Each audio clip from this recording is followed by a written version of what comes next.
Indonesia, bangsa dan negara, rumah ideologi Pancasila.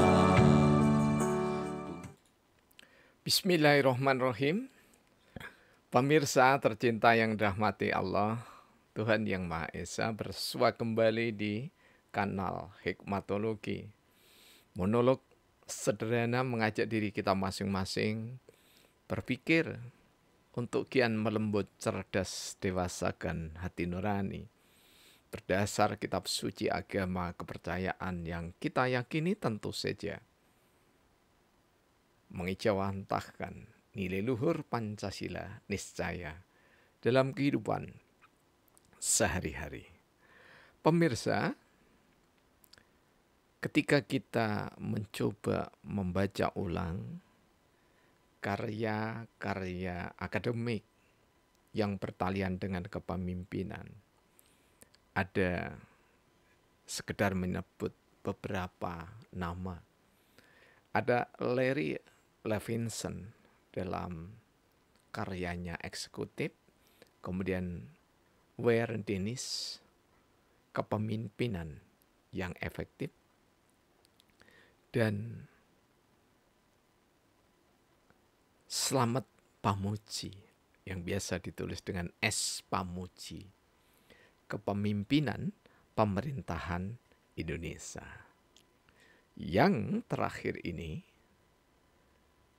di tahun 1980 hingga 90-an menjadi buku wajib bagi para eksekutif ketika menempuh setkos ataupun pendidikan yang bertalian dengan kepemimpinan. Jika kita merujuk secara akademis, maka yang dimaksud atau dimaknai dengan kepemimpinan itu adalah keandalan atau kepiawaian seseorang untuk mengendalikan diri, mengendalikan orang lain di dalam satu institusi atau di dalam suatu lembaga, baik lembaga resmi, formal, informal, maupun non-formal. Semua butuh kepemimpinan meski sebutannya beragam. Pertalian dengan itu, kami mencoba untuk menelusur apakah demokrasi yang sangat digelorakan terutama akhir-akhir ini dengan kebebasan pers, namun tak bebas juga, ataupun piranti-piranti, terutama partai politik yang tumbuh kembang bagaikan cendawan di musim hujan, apakah mengenal dengan konsep kepemimpinan? Jika yang dimaksud prosesi atau sosialisasi kepemimpinan menjelang pemilihan umum, banyak dilakukan oleh saudara-saudara kita terutama yang getol dalam partisipasi politik. Jika kita pinjam terminologi dari sistem politik yang ada. Namun ketika seksama terus-menerus ditelusuri, maka sungguh sangat miris. Karena kepemimpinan kurang disiapkan secara berencana dan berkelanjutan. Memang kalau kita boleh menilai dari dasar kepemimpinan, seperti pandangan sosiologi kuasa tahta atau sosiologi politik, bahwa seseorang menjadi pemimpin, proses sosialisasi yang paling awal dimulai dari rumah tangga seseorang atau rumah-rumah seseorang. Sang ibu mulai mendidik bersama ayah kejujuran, ditunjukkan warna merah supaya jujur nantinya ketika dewasa. Merah adalah merah.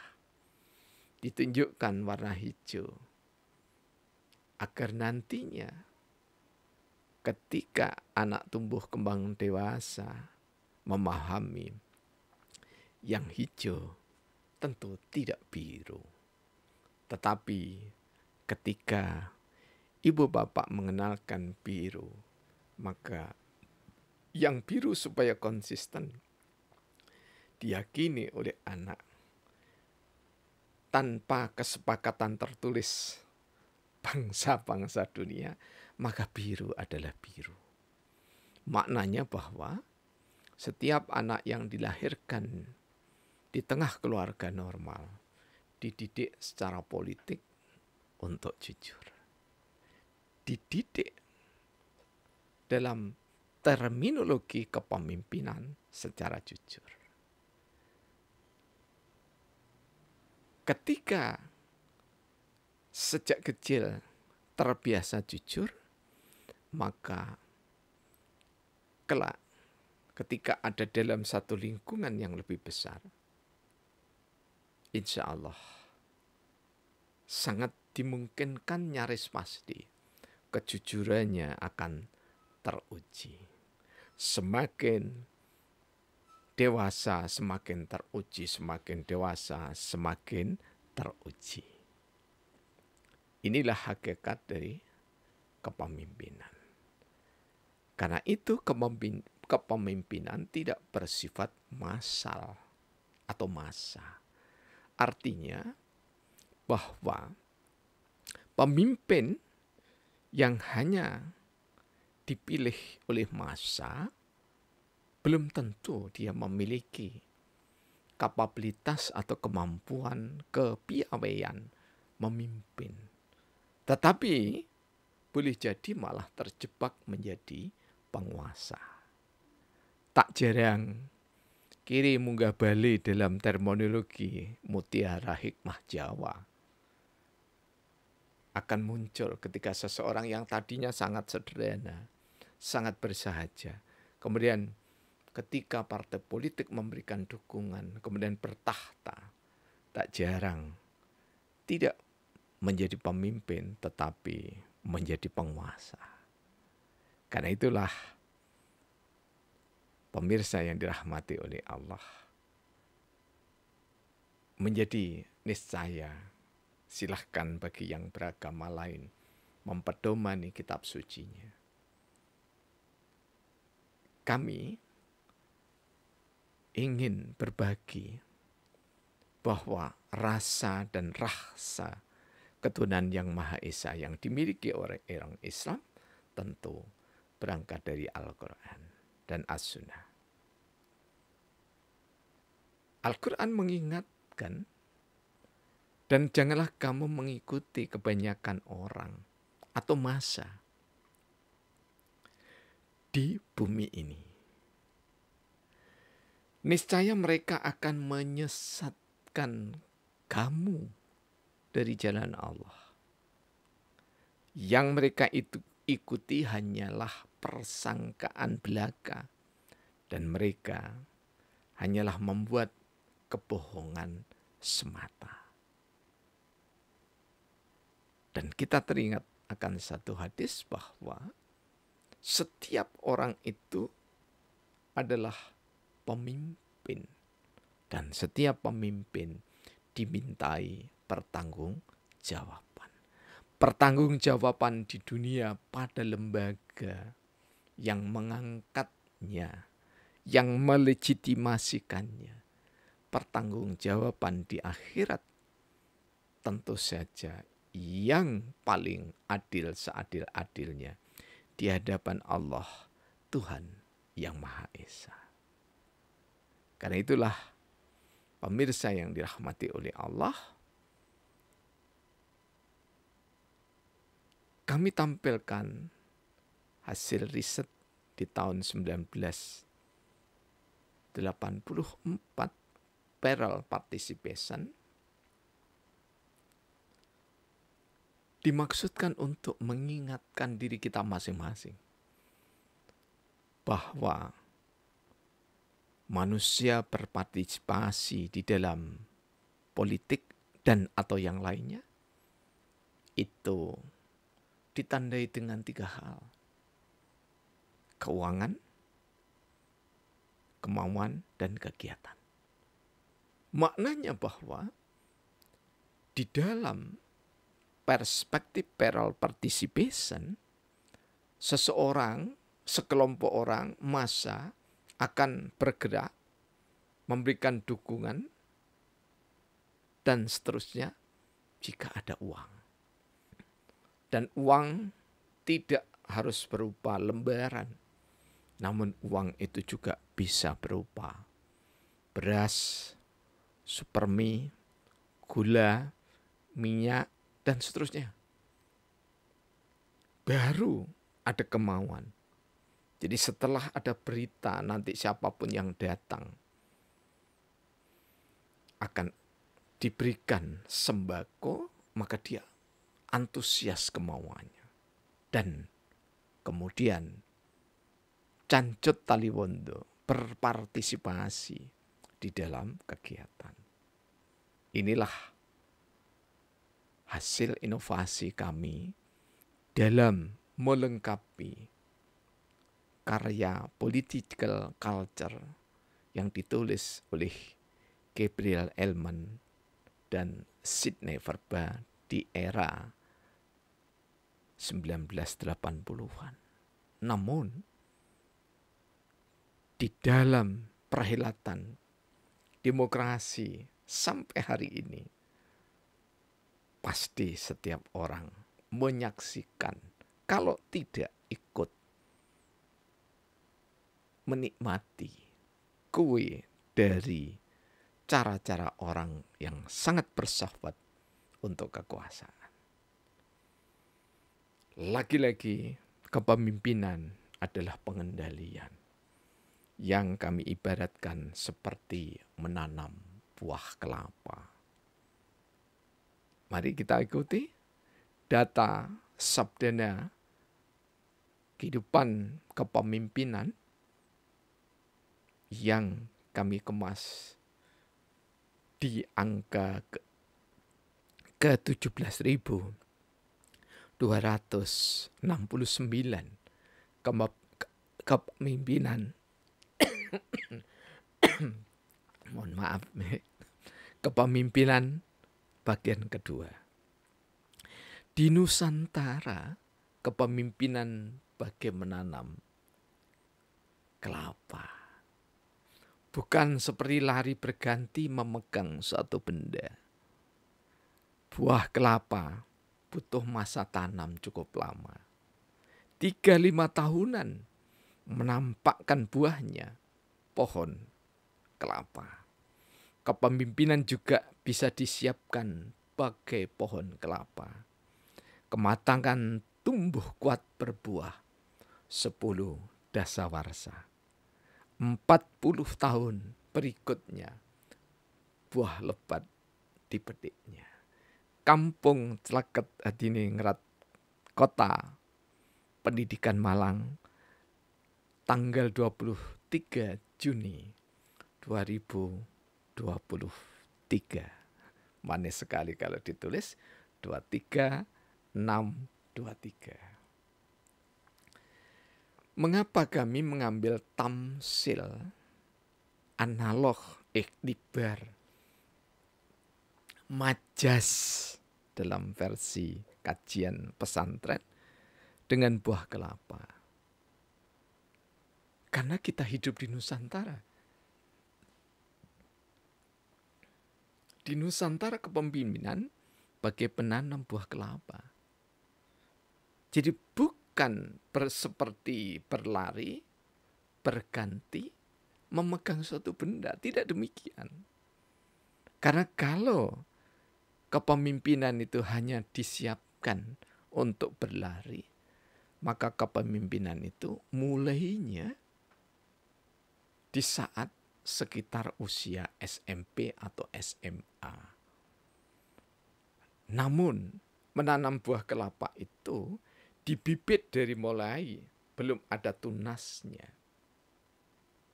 sampai dengan pertunas kemudian siap tanam. Kelapa bagaikan embrio, mas kumambang yakni bayi yang ada di dalam rahim. Kemudian nanti lahir, tumbuh, bertunas, bagaikan simbol pramuka. Setelah bertunas cukup akarnya oleh petani, kami sendiri juga petani. Ketika kami menanam bersama kakek kami tercinta, Mbah Ngatemin, setelah berakar, ditanam sedemikian rupa, maka buah kelapa butuh masa tanam cukup lama. Jadi mulai dari rahim, sang pemimpin itu disiapkan. Putra Fajar yang terkenal dengan pemimpin besar revolusi, sang proklamator bersama Muhammad Hatta, yakni Soekarno. Sejak ibundanya hamil, ibu dan bapaknya semedi di keramaian, artinya ngudoroso untuk meningkatkan sembah sujud kepada Allah Subhanahu wa taala. Sehingga anak sebelum lahir sudah ditirakati, sudah ditaburi dengan kejujuran bertuhan yang Maha Esa. Sehingga tidak mengherankan ketika Soekarno dewasa, tumbuh kembang dengan lingkungan guru-guru yang mulia. Haji Umar Said Cokro Aminoto, Kiai Haji Ahmad Dahlan, Kiai Haji Ahmad Persis, Kiai Haji Buya Hamka, Kiai Haji Agus Salim, semua orang-orang hebat yang ada di lingkungan Soekarno mewarnai pikirannya.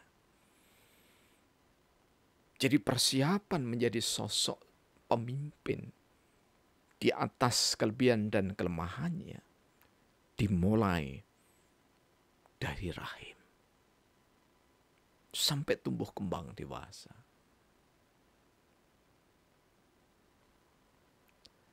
Karena itulah 35 tahunan baru menampakkan buahnya pohon kelapa. 3 tahun boleh jadi berbiji 1, berbuah 1. Kemudian nanti 5 tahun ke depan petani sudah bisa memetiknya. Jika dianalogikan saat remaja mulai digeladi dengan kepemimpinan lewat salah satunya pramuka. Keterampilan-keterampilan termasuk cipta rasa karya mulai ditumbuh kembangkan oleh para guru-gurunya yang mulia. Maka menjelang 40 tahun, sosok calon pemimpin nasional bisa digadang-gadang, bisa dipersiapkan. Oh, inilah calon pemimpin itu. Kepemimpinan juga bisa disiapkan bagaikan pohon kelapa. kematangan tumbuh kuat berbuah 10 dasawarsa. Jadi di atas 20 tahun, di atas 30 tahun, di atas 40 tahun. Akarnya kuat, menebar, menghunjam ke tanah, buahnya semakin menarik, mempesona, tak sekedar dipandang mata, tetapi sang pemimpin bisa menunjukkan karyanya.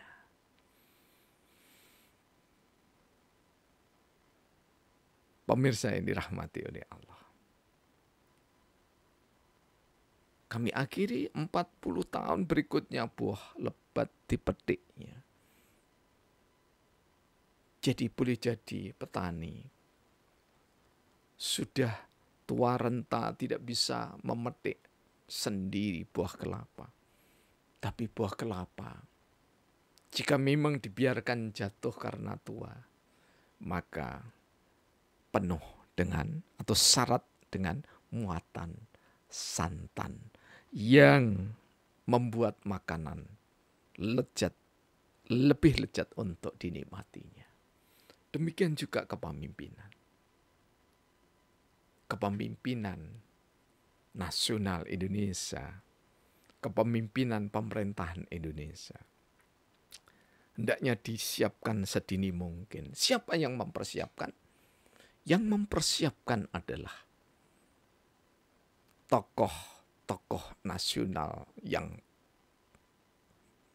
teruji kejujurannya, teruji moralitasnya, teruji keimanannya, tidak pernah menggarong uang negara, tidak pernah menipu massa, tidak menumpuk janji-janji yang tidak ditepatinya. Dan mereka ketika dalam pandangan hikmatologi yang sudah kami turunkan menjadi hikmatokrasi, maka masing-masing partai profesi berhak, meskipun seseorang sekarang masih aktif dalam kepemimpinan 5 tahun ke depan, andai saja begitu, maka persiapan 10 tahun yang lalu, 15 tahun yang lalu, oleh partai-partai profesi telah dimusyawarah mufakatkan, sehingga kelak bangsa Indonesia tidak sedang membeli kucing di dalam karung, di kegelapan malam, lampu padam, hujan deras, guntur menggelegar. Tidak demikian. Tapi pemimpin disiapkan dari dini. Sehingga ketika usia 40 tahun lebih sedikit telah siap menjadi pemimpin negara kesatuan Republik Indonesia, bukan penguasa Indonesia. Terima kasih atas segala dukungan, apapun bentuknya tentu saja. Tegur sapa bijaksana kami nantikan selamanya. Kanal Hikmatologi bukan YouTuber, tetapi menjadi guru bagi diri sendiri dan guru bagi anak bangsa, dan kami pun siap menjadi guru dari seluruh anak bangsa. Terima kasih. Alhamdulillahirabbil alamin. Yang menjelang ditulis pada lauhul mahfuz ar-Rahman.